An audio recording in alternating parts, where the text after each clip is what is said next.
नमस्कार, मैं सिमरन तिरवार। अभय न्यूज के 1 मार्च सोमवार शाम के बुलेटिन में आप सभी का स्वागत है। आइए देखते हैं आज की कुछ ताजा खबरें। इस बुलेटिन के प्रायोजक है आरके निवास। आरके होम्स एवं आरके क्लब एवेन्यू की अपार सफलता के बाद आरके डेवलपर्स लाए हैं आरके निवास। लॉन्चिंग ऑफर 50,000 का डिस्काउंट प्रत्येक कंफर्म बुकिंग पर। बुकिंग मात्र 19,000 में। प्लॉट 5,76,000 से शुरू, मकान 9,33,000 से शुरू। आरके निवास, SR पेट्रोल पंप के सामने, मक्सी रोड, उज्जैन। STF ने जाली नोट छापने और उसे बाजार में खपाने वाले अंतरराज्यीय गिरोह का पर्दाफाश किया है। टीम ने गिरोह के सरगना समेत 5 लोगों को पकड़ा है। आरोपी 2000 और 500 के जाली नोट छापते थे ताकि किसी को उन पर शक न हो। गिरोह का सरगना और उसका एक साथी राजस्थान के प्रतापगढ़ जिले के रहने वाले हैं। वह पहले भी इसी अपराध में गिरफ्तार हो चुके हैं। उनके पास से 13,35,000 से अधिक के नकली नोट मिले हैं। इसके अलावा फोटोकॉपी मशीन, केमिकल भी जब्त किए गए हैं। आरोपियों को कोर्ट में पेश कर रिमांड पर लिया गया है। STF SP अंजना तिवारी ने बताया, रविवार रात खबर मिली थी कि आगर रोड स्थित हरिओम वेयर हाउस के पास कार RJ 35CA 0591 में सवार 4 लोग जाली नोट लेकर ग्राहक का इंतजार कर रहे हैं। इस पर inspector Deepika Shinde, SI JS Parmar, ASI Devendra Singh Kushwaha के साथ दबिश दी गई। चारों को मौके से हिरासत में लिया गया। कार की तलाशी में 2000 और 500 के नोटों के बंडल मिले। पूछताछ में पता चला नोट नकली हैं। आगर के महमूद खान, राजस्थान के प्रतापगढ़ के रहने वाले सद्दाम व नईम उर्फ नय्यूम गोवर्धन निवासी नई खेड़ी भैरवगढ़ उज्जैन के रूप में हुई। उनकी निशानदेही से गिरोह के 5वें सदस्य संतोष को आगर के सुसनेर से पकड़ा गया। सद्दाम और नईम पहले भी नकली नोट के मामले में जेल जा चुके हैं। गिरोह के सदस्यों को 30,000 असली नोटों के बदले 1 लाख तक के जाली नोट देते थे। वे असली नोट की फोटोकॉपी कर नकली नोट बनाते थे। नकली नोट पर केमिकल लगाते थे ताकि पुलिस को शक न हो। नकली नोट खरीदने वालों से कहते थे कि इस नोट को गर्म पानी में धोने के बाद केमिकल उतर जाएगा और नोट एकदम असली जैसे दिखेंगे। उज्जैन STF इकाई को एक अंतर्राज्यीय नकली नोट के माध्यम से ठगी करने वाले गिरोह को पकड़ने में सफलता हासिल हुई है। इसमें एक इन्फॉर्मेशन मिली थी इकाई को कि कुछ लोग हैं जो कि आगर रोड पर नकली नोट प्रदान करके असली नोट लेकर और ठगी करने के लिए लोगों को ढूंढ रहे हैं। इसी सूचना पर इकाई के सभी जो टीम थी, जो टीम प्रभारी के नेतृत्व में दल गया था, उन्हें 4 आरोपियों को पकड़ने में सफलता हासिल हुई, जो कि असली नोट लेते थे और नकली नोट प्रदान करके डबल दामों पर उनको दे देते थे। और उन्हीं की सूचना पर आज पुनः एक और आरोपी को पकड़ने में सफलता हासिल हुई है। कुल मिला के 13,35,000 रुपये के नोट इसमें बरामद हुए हैं।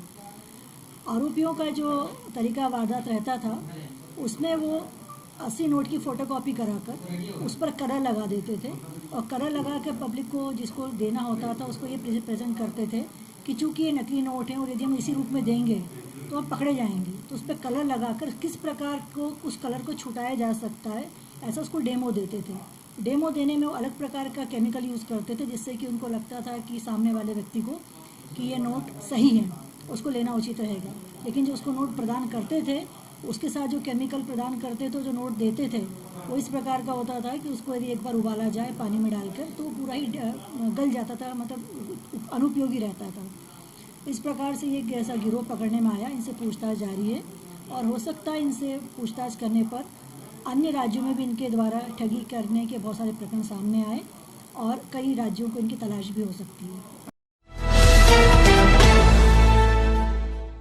PWD के रेस्ट हाउस में भाजपा के एक युवा नेता ने बारात रुकवा दी। सरकारी रेस्ट हाउस के दुरुपयोग की शिकायत कलेक्टर से हुई तो जांच के आदेश हो गए। अब युवा नेता और PWD अधिकारी परेशान हैं और मामले को दबाने के लिए हर हथकंडा अपना रहे हैं। देवास रोड स्थित PWD रेस्ट हाउस पर विगत 2 दिनों से शादी का माहौल था। शाम को बाना निकला तो वहीं रात तक बारातियों का जमावड़ा भी लगा रहा। सरकारी गेस्ट हाउस में हो रही शादी से हर कोई अचंभित था। कुछ लोगों ने वीडियो और फोटो बना लिए और मामले की शिकायत कलेक्टर आशीष सिंह तक पहुंच गई। कलेक्टर ने मामले की गंभीरता को समझते हुए जांच के आदेश दिए और दोषियों के खिलाफ कार्रवाई की बात कही। PWD रेस्ट हाउस में बारात रुकवाने के मामले में भाजपा के युवा नेता का नाम सामने आया है। यह नेता पहले युवा मोर्चा तथा खेल प्रकोष्ठ से भी जुड़े रहे थे। अब देखना है कि भाजपा से जुड़े नेता के खिलाफ प्रशासन कार्रवाई करता है या फिर मामले को गोलमोल करके दबा देता है। अभी मीडिया के माध्यम से जानकारी लगी है कि पीडब्ल्यूडी रेस्ट हाउस जो है, जो अतिथि गृह है और ख़ास और ज़रूरतमंद लोगों के ठहरने की जगह है, और इस तरह से बारात वहाँ रुकवाना तो पूर्णतः गलत है। और जानकारी मिली है कि जिलाधीश महोदय ने इस संबंध में जांच भी बैठाई है और प्रतिवेदन लेने की बात भी कही है। और यदि जांच में जो भी व्यक्ति दोषी पाए जाते हैं तो कांग्रेस मांग करती है कि इस तरह की व्यवस्था रोकी जाए और इस तरह की गलतियों की पुनरावृत्ति ना हो, इस पर कड़ी से कड़ी कदम उठाए जाए, ये कांग्रेस की मांग रहेगी। देखिए, ऐसा किसी भी तरीके से न तो संभव है ना ये होना चाहिए, और अगर ऐसी कोई चीज़ हुई है, किसी के कहने पर हुई है, तो निश्चित रूप से उसके खिलाफ बहुत कड़ी कार्रवाई कराई जाएगी। मुझे सूचना मिली थी कि वहाँ पर 1-2 बसेस खड़ी हुई हैं, उनको हटवाने के लिए मैंने टीम को भेजा था। इस पर एक हम लोग प्रतिवेदन लेंगे। अगर ऐसी किसी की तरफ से गलती हुई है और किसी ने इस प्रकार की चीज़ करी है तो उसके विरुद्ध कड़ी कार्रवाई करी जाएगी। देखिए, जैसा मैंने बताया कि हम लोग इस पर प्रतिवेदन ले रहे हैं, और वहाँ पर अगर बसें खड़ी थी, क्यों खड़ी थी, कितने व्यक्ति थे वहाँ पर, क्या कर रहे थे, अभी बारात रुकने की कोई पुष्टि नहीं हुई है। बसें खड़ी थी, ये जरूर पुष्टि हुई है। पूरा प्रतिवेदन जब आ जाएगा तो उसके हिसाब से कार्रवाई होगी। गंभीर बीमारी से ग्रस्त 45 से 60 वर्ष के लोगों को तीसरे चरण में टीका लगाने का कार्य शुरू हो चुका है।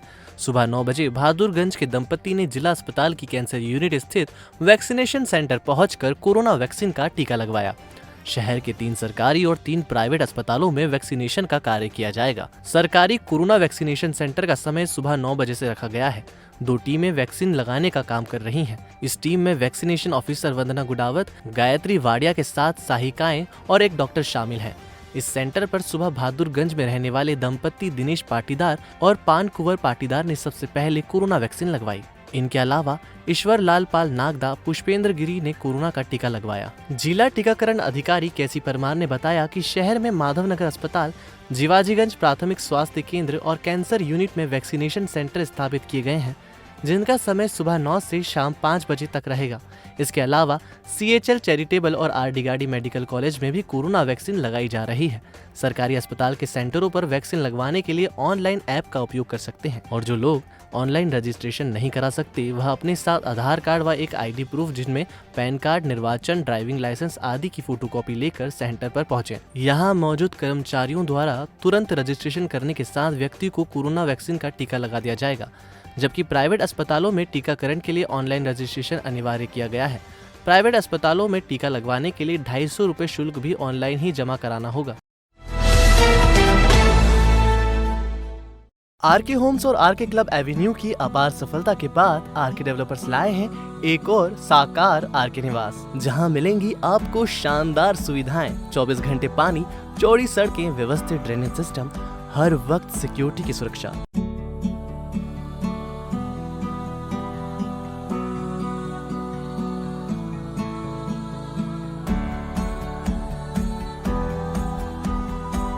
और सबसे अच्छी बात तो यह भी है कि आपके घर का सपना आपके बजट में। तो देर किस बात की, चले आइए मक्सी रोड स्थित आरके निवास कॉलोनी पर, SR पेट्रोल पंप के सामने, मक्सी रोड, उज्जैन।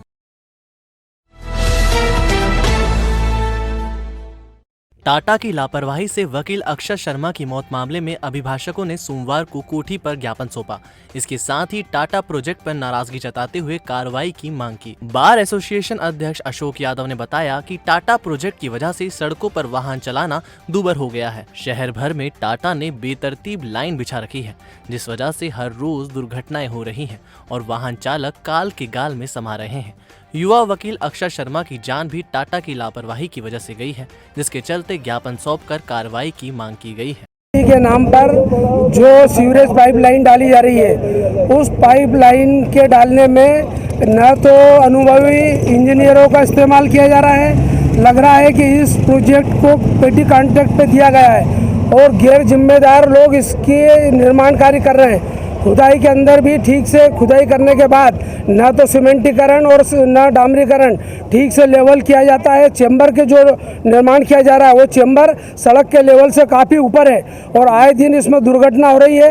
यहाँ पर अभी कल ही एक हमारे अभी प्रतिष्ठित अभिभाषक नारायण प्रसाद जी शर्मा जी के पौत्र जो पूर्व विधायक भी हैं, उनके पौत्र की दुर्घटना में वह चेंबर से टकराने से मृत्यु हो गई है। हम चाहते हैं कि इस प्रकार से क्या ये टाटा प्रोजेक्ट लापरवाही से काम करेगा और हम इसको इस प्रकार से देखते रहेंगे और मौतें होती रहेगी।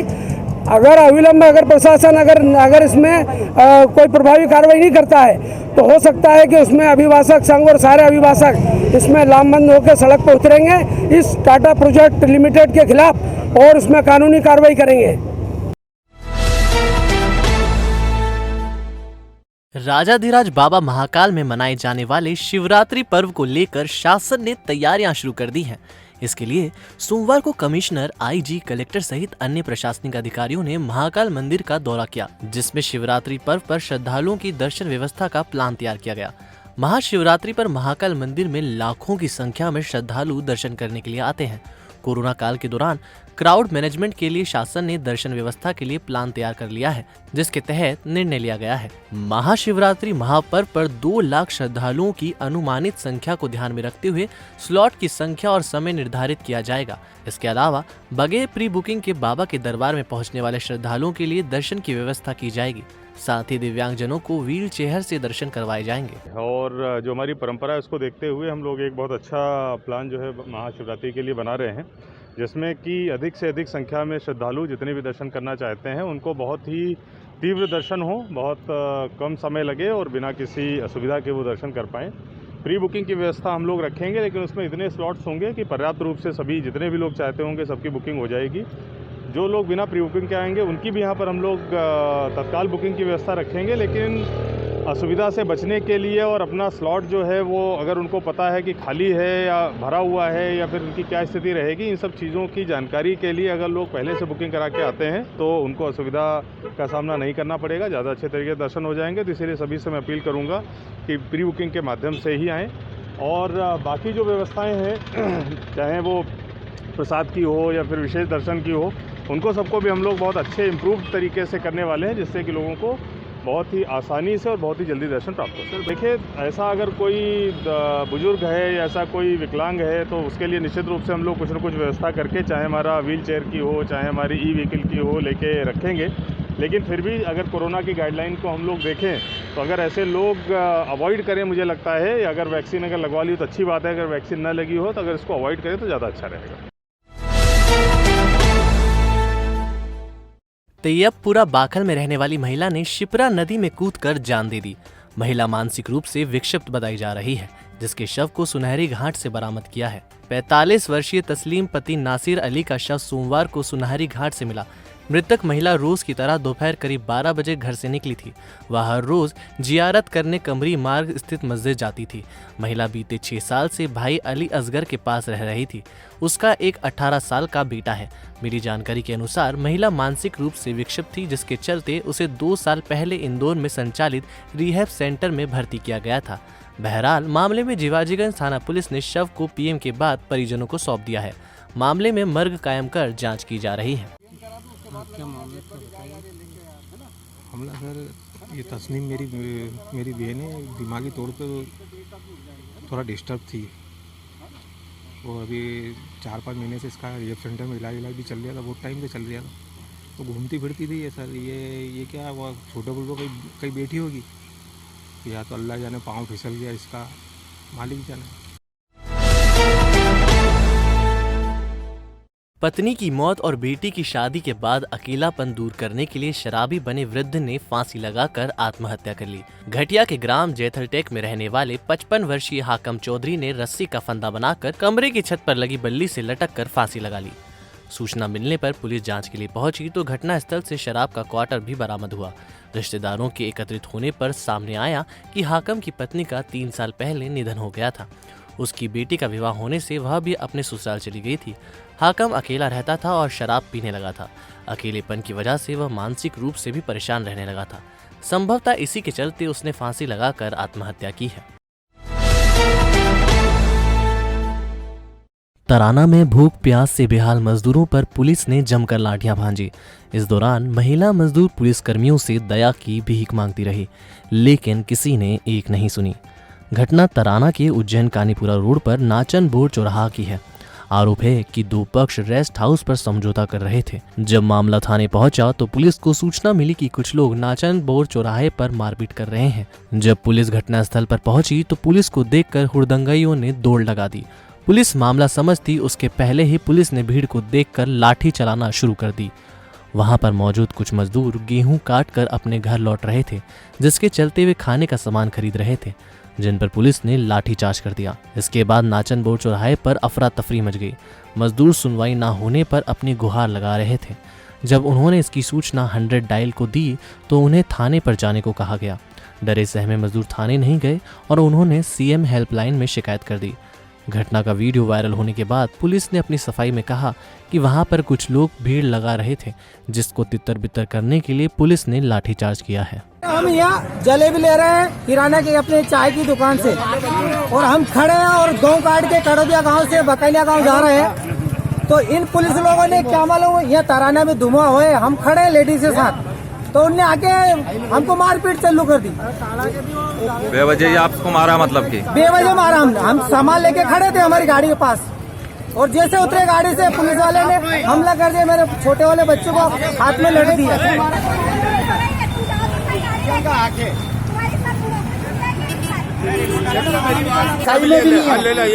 बता कुछ में भी नहीं है, खड़े था हम, जो हमारे को मारिया। कहाँ पे खड़े थे भैया? गाड़ी में भी नहीं है। कहाँ खड़े थे तुम? ना पे नाचन चौराहे पे ना गाड़ी रोक कर रोकी, ना बराबर तो पीढ़ी गई। कौन? पुलिस वाला। पुलिस वाले ने मारा तुम्हें? हाँ, क्या उनका अधिकार है मारने का? एक जो दंगा करे उनको मारो। सबके गाड़ी दी ये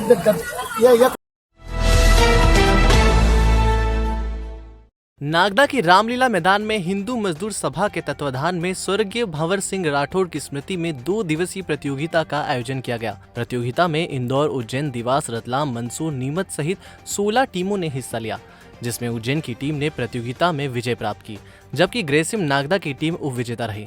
विजेता और उप विजेता टीम को ग्रेसिम के प्रबंधक YS रघुवंशी, पूर्व कैबिनेट मंत्री सुल्तान सिंह शेखावत ने पुरस्कृत किया। लॉकडाउन के बाद पहली बार आसपास के शहरों के लिए रेलवे द्वारा पैसेंजर ट्रेन सेवा शुरू की है, जिसके अंतर्गत नागदा, इंदौर व उज्जैन के बीच ट्रेनों का आवागमन होगा। गाड़ी संख्या 09507 इंदौर उज्जैन पैसेंजर रात 8:05 पर उज्जैन पहुंचेगी। गाड़ी संख्या 09554 उज्जैन नागदा पैसेंजर रात 8:40 पर जाएगी और गाड़ी संख्या 09553 रात 9:05 पर नागदा से उज्जैन आएगी। अगले दिन गाड़ी संख्या 09518 सुबह 7 बजे नागदा के लिए रवाना होगी, जबकि उज्जैन से इंदौर के लिए पैसेंजर ट्रेन का संचालन 3 मार्च से प्रारंभ होगा। उज्जैन से वाया फतेहबाद होते हुए इंदौर को जाने वाली मालगाड़ी अथवा पैसेंजर ट्रेन के संबंध में फिलहाल कोई निर्णय नहीं हुआ है। उज्जैन शहर के प्रतिभाशाली युवा जो चाहते हैं डांस की दुनिया में अपना करियर बनाना, तो चले आइए ओशियन डांस क्लास। हमारे द्वारा आपको popping, lyrical, urban, jazz, contemporary, b-boying, robotic, classical, belly dance जैसे सभी प्रोफेशनल फॉर्म सिखाए जाते हैं। इसके अलावा event management, annual function, reality show की कोरियोग्राफी भी कराई जाती है। साथ ही डिप्लोमा कोर्स, मास्टर कोर्स और भी अन्य प्रकार के कोर्स कराए जाते हैं। हमारा पता फ्रीगंज दवा बाजार, D ब्लॉक, 2री मंजिल, हॉल नंबर X5।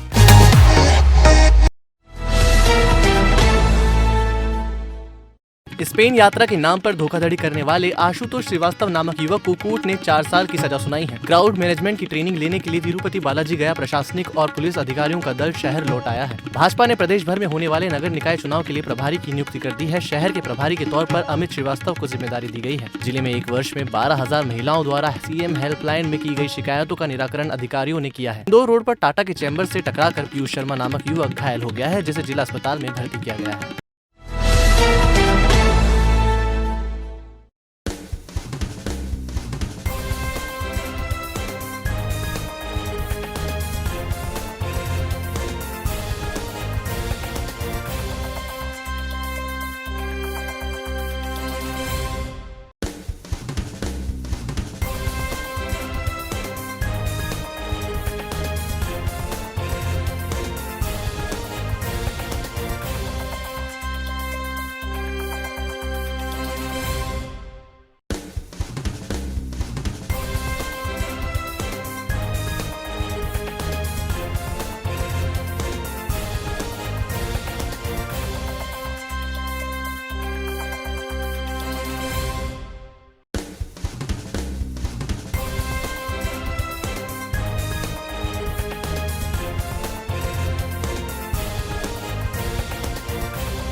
आपने देखी आज की कुछ खास खबरें। कल फिर मिलते हैं इसी समय। नमस्कार।